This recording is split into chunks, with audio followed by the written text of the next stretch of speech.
welcome to this week's edition of the Pure Sex Radio broadcast. We're glad to have you here with us. My name is Jonathan. I'm here with Stephen. Stephen, how are you? I am profoundly loved by my Heavenly Father. Awesome. And I'm resting in that today. And I just have to tell you, listeners, Steve looks sharp today. I mean, he's got this nice, blue tie on and white shirt. I was like, what are you doing? He says, well, I actually have to work today, so he has to. So anyway, radio, it's hard to see how good-looking Steve is. So before we jump in, I wanted to also mention that we do these 3-day workshops for men who are desiring to overcome sexual struggles and strongholds. This is for any man, married, single, or divorced, who is just saying, you know what, I feel either stuck or I'm drowning or I just need to get started on this journey of healing and growth as a man of sexual integrity. We do these throughout the country in various locations, and we do them at periodic times during the year, usually between 10 to 12 workshops a year. But it's a powerful way for men to kind of get a catalyst in driving toward being a man of integrity. We've had hundreds of men come through this workshop, and it has helped them tremendously in being able to get a foundation for growing into a man of integrity. If you'd like to learn more about the Gateway to Freedom workshop, simply go to gatewaymen.com.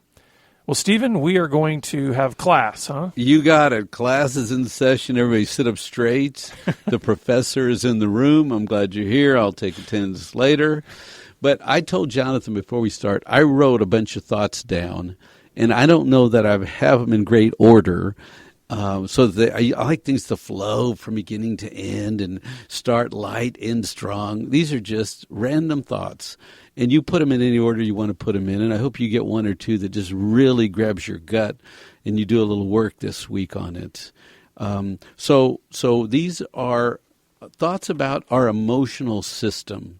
Well, when we talk all the time, if you're talking to somebody that has an addiction of any kind, alcohol, drugs, sex, doesn't matter, think two levels. There's behavior on the surface, and there's an emotional system driving that behavior.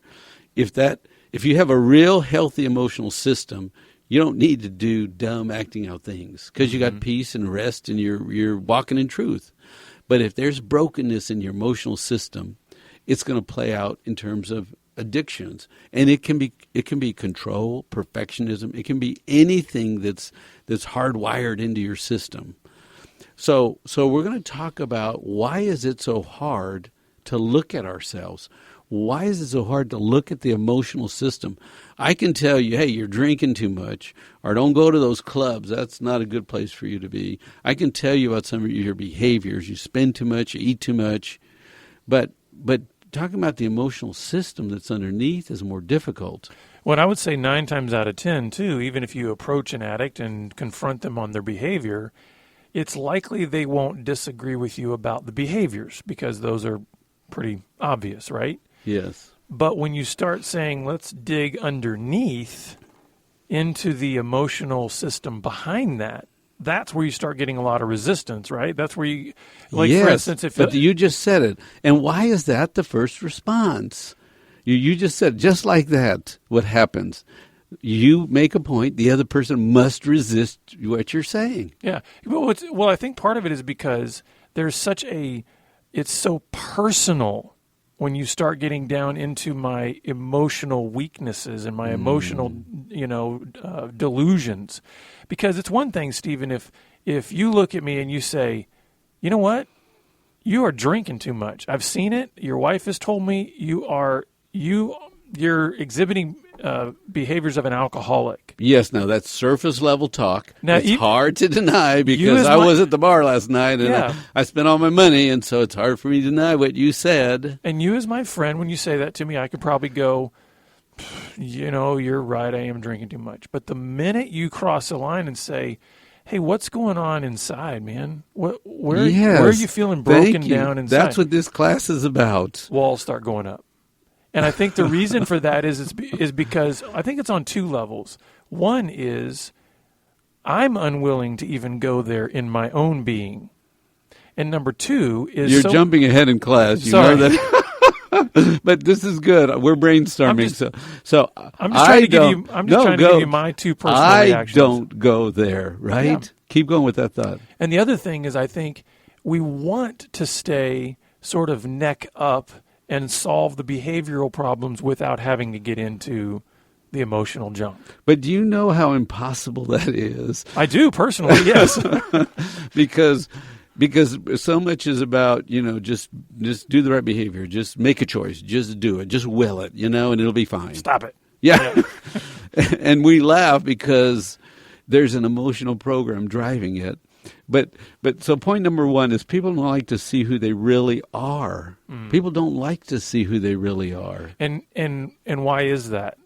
Well, I think you started to answer it. We're broken. We're weak. We are frail, and we know that. We know that. But why is that? When I say to you, "Hey, you're a broken, weak, regular guy that has flaws," because I don't want you to see me like that.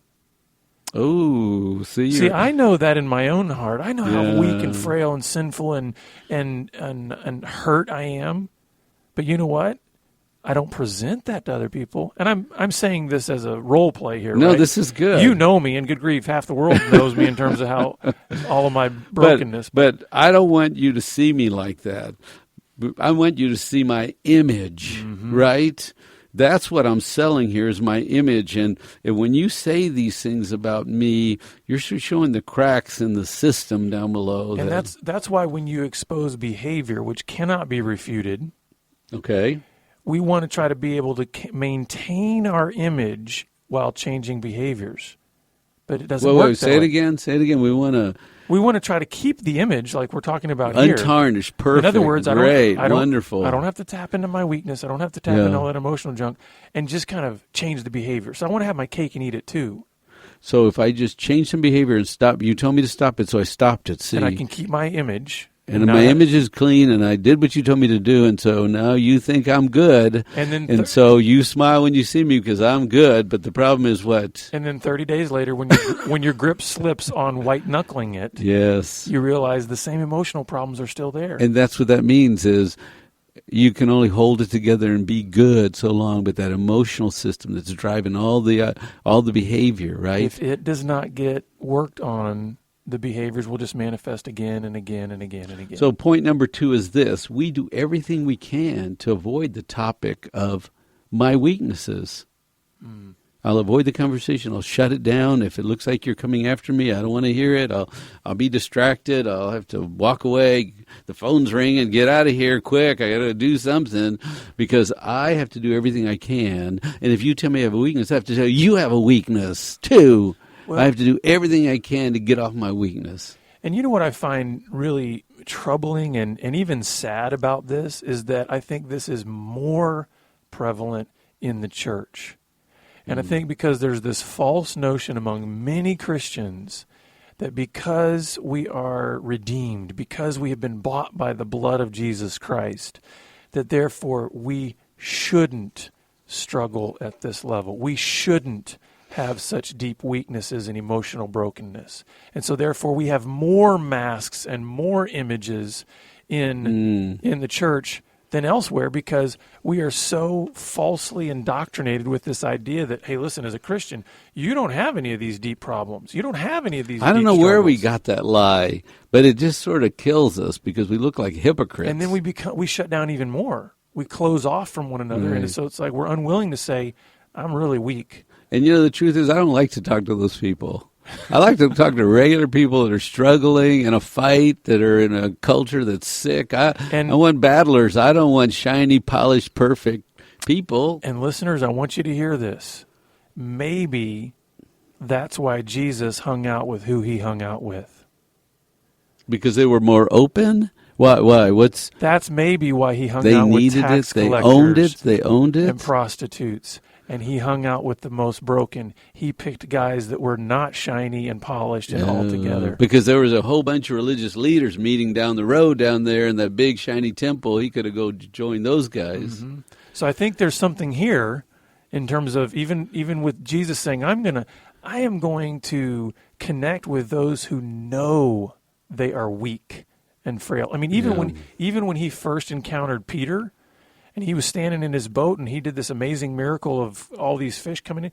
Peter dropped on his face in front of Jesus and said, go away because I'm an unclean man. I'm a sinner. Yeah. And I think Jesus was like, that's my guy right there. That's exactly who I want to be around because he is absolutely fully aware and is willing to acknowledge how broken he is.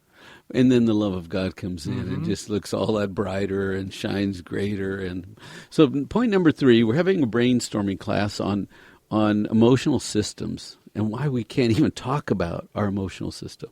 Number 3, everyone is stuck somewhere. I don't care how old you are. I mean, everybody's stuck somewhere. This life is not a place where you can rest easily because when you get good at being 20, hey, you're 40. Right. And when you get to 40, you're 60. You know what I mean? It's like God never planned you life to be this perfect plate, heaven here. No, this is growth. Now, Stephen, this may be, I don't know if this will be inappropriate or not, but could I share actually where I'm stuck right now? Absolutely. So I'll turn the mic off and you and I can talk quietly. No, we're real. Listeners, this is how I get free counseling from Stephen. So actually, I feel, I've got 2 teenagers and one, a third that's getting closer to being a teenager. And where I often feel stuck these days emotionally is they are hitting transitions so fast in adolescence and I never dreamed that some of the changes that are happening would be changing so fast. But tell us a little bit about what you're seeing, if you don't mind. Like, well, just their bodies. It felt like friends, overnight. Yeah, their bodies, their interests, expressing themselves, their music, their all this kind of stuff. Okay. And so I'm feeling where I feel stuck is. Am I still able to connect to these kids? I know I'm their dad. Yeah. They respect me and there's a sense of authority, but I want to maintain the closeness that I've felt with them to this point, and I'm going because part of it is a healthy assertion of their independence and doing, wanting to say I can do that and I want to try this and there's part of me that goes, I don't know how to handle this. Because like you said, when you're, by the time you figure out how to be 20, you're 40. And then by the time you figure out how to be 40, you're 60, And so I feel stuck right there. And I think there's probably a lot of listeners out there with teenagers who probably have that same feeling of stuckness. Like it's very easy to come in the authoritative role of parent, just kind of put the foot down and this is what we're going to do. But emotionally, that seems to drive children away. And it's like there's the difficulty there with admitting to myself and to my wife and to others, how do you handle this fear of how to raise and connect and remain close to teenagers? So I think the very fact that you're afraid is wonderful because it means, okay, stay on alert, stay on the edge, pay attention to this. We're going into change zone, right? I think you have to be very predictable. Because they're going crazy with change and everything's fluid in their world. You got to be the steady rock that stays the course so they can always move away and move back and not like you, but you stay the course and they're going to come back, right?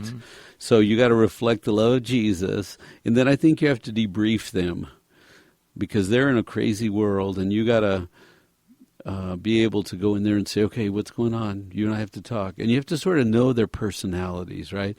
Some kids will talk freely and some won't say 3 words, And you got to make that person, it only says 3 words, make them say their 3 words and do everything you can, right, to sort of continue to help shape them. So listeners, I think we just gave you a little mini model there for how to admit where you're stuck, how to admit where your weakness, and then also maybe how to receive advice, because I think that's part of this, isn't it, Stephen? That we got to be able to communicate and communicate with those who are wiser than us, they're further down the road. I mean, your kids are grown. I can glean a lot from you because you've been through adolescence with kids, and so this is, I think, a little bit of what we might be getting ahead in terms of solution and how you deal with your weaknesses. But I think that's part of it. You just have to be able to get in conversations and freely share what you're struggling with. So number 4, the way I act makes perfect sense to me. You just don't get it. And I don't understand why you keep picking on this thing. The way I act with my money, with my time, when I have free time, how I drive, how I talk to people, how I don't talk to people, what I say, the topics I pick, that all makes perfect sense to me. I don't know why you don't get it. This is where I should remind our listeners that Stephen has been a professional counselor primarily dealing with marriages for over 25 years. So you hear this a lot, I'm sure. Because husbands and wives do this all the time, right? Yes. The husband will say, yes. listen, it makes perfect sense to me. I don't know why you don't get on board with how I'm spending our money. And I mean, why? It's not a big deal, And wives will do the same thing. And I think this is would you say that this is a common way that people deflect going into the deeper areas? You just don't get me. Yes. And I think it's true. I don't think we get our spouses. Mm-hmm. But the best thing to do with your spouse is to not come frontal approach and say, why do you act that way? Right. The better thing to do is say, I wonder why they act that way. This makes perfect sense for them to do that. I wonder why they act that way. What in their past drove them to act this way? And sometimes I think it's important because we've been talking about, you got this kind of top-level behavioral system going on, and then you've got the inside or the lower-level emotional system. Yes. And so kind of what you're saying there is when you're seeing all this stuff going on at the top level, if it's something that doesn't make sense to you, but to them, well, this apparently made sense, the question is to say, what's underneath that? What is driving that? Yes. Instead of, the attack and pointing fingers and all of that. So I'm just making a list here of thoughts about how come it's so hard to talk about our emotional systems. And most of us are not aware, sort of what we're concluding, and then we get defensive. But here's another thought. What you see as weakness, I see as a need. Mm. So I am controlling. And you say I'm controlling. And you say that's a weakness. I say, I need to be in control. Things get out of control. Don't you know that? Mm-hmm. Or I'm a worrier. And you say, man, you worry too much. Well, worry is preparation. I'm always out ahead of what could go wrong. What's wrong? It's a need I have. And I think this is where you have to understand that when a person has that idea of this thing that you were saying is either dysfunctional or weak or whatever, is a need, you kind of have to ask yourself, what does a need provide a person? And when you think about it, if a person sees something as a need, it's something that they see as something that will provide them peace, right, and rest and helps order. Everything. That's right. And so when you see that, you can very quickly see what the foundation of their peace is on. So if a guy says, "I need a lot of sex," yeah, you know what he's putting the foundation of his peace and order in the sensual. And saying, variety. Where, yes. And you saying, I can't rest unless I'm out here doing mm-hmm. crazy things. You might see a woman who says, I need a lot of money in the bank and I need to be able to go buy as many shoes as I want whenever right. I want. She's placing her sense of peace and order on money or security. Or even having the latest fashion. I got to look like the latest, pair of shoes looks. That's how I have to look. And I think it's important if somebody points that out to us, it's real easy to get defensive. Yes. But the thing is, we have to ask ourselves, especially as Christians, what do I really want my peace and my order to rest on? And we know that it should be Christ. Right. And that's really where it will be found. So to whatever degree we're off from that center, we have to be willing to say, how can I begin to travel toward a better center, a center that is really, truly about peace and mm-hmm. order? So number 6, you spoke to this earlier, and I wrote it this way. If you know my story, you know me. And no one knows me. Mm-hmm. I don't let anybody know me. I don't spend time knowing me. I just act. Why are you going to all this trouble? I find this interesting. There's an interesting dichotomy between this and what we had spoken about in an earlier broadcast about our intrinsic need, true need, to be loved, right? Mm-hmm. And here we're saying, nobody knows me. But how can somebody love you if they don't know you? And so there's this conflict in our being that says, at the depths of my soul, I want to be loved. I need to be loved. But you know what? I'm not going to let you into my weaknesses. I don't know if I'm going to tell my story, because if I tell my story, you know me, and I don't want anybody to know me. Well, how can you be loved? But if you see, and I'll build on that, if you see my brokenness, you won't love me too, right? That's the shame, right? That's the shame that we have. Yes, but because I'm trying to do what you said earlier, have this great image, and you'll love my image. But if I show you my broken places and my hurting, my scared places, it could be bad. It just could end bad. And this is where I think it's important to help our listeners see that this is very much a process. This is a process of growth. This takes a lot of time. We don't have any expectation that even if all of your stuff bubbled to the surface this week and you were able to get it all out, that you would instantly be an emotionally healthy person, or that you would have no fear, or there'd be no anxiety. It takes a long time. And just be willing to be patient with yourself. Yes. I'm reading this book on trauma, and he says, what we believe as a child weaves into all these multi-levels of our being, right? Because you think about it, it's part of your thoughts, it's part of your body memory, it's part of your emotional experience. It's also a spiritual experience when you're with your parents and they're talking about love. That's a spiritual, emotional, right? It's woven in your history. You've built upon it. And that's what you're talking about is be kind to yourself and pull it apart and be kind and go slow so you can put it together better. So let me go on down and give you another one. What you say about me may be logical, but just saying a logical statement does not have the power to change me emotionally. And here's the classic that I hear so often, and it just so many times the context in which it is used, it makes me cringe, it makes me cry, is when well-meaning Christians will look at another Christian who is completely broken emotionally and say, you need more faith. Just trust Christ. And why? Keep building that thought. Logically, it's flawless, but it doesn't connect emotionally. It's the truth, right? Yeah, trust Christ. That's what we need, right? Have more faith in God. Have more faith. Yes. But the problem is there's such a disconnect in an emotionally wounded person. It's a very shameful thing, because what you're saying is you don't have enough faith. And if you could go down to the dime store and get some more faith down there, then you'd be fine. You're just missing faith. Go pick it up somewhere. Exactly. Will you? And so this is why to approach somebody emotionally, it isn't that we don't bring spiritual truths, but I think they have to be woven in with the fact that our God is absolutely cares about our emotional being. He cares about our weaknesses. He cares about our wounds.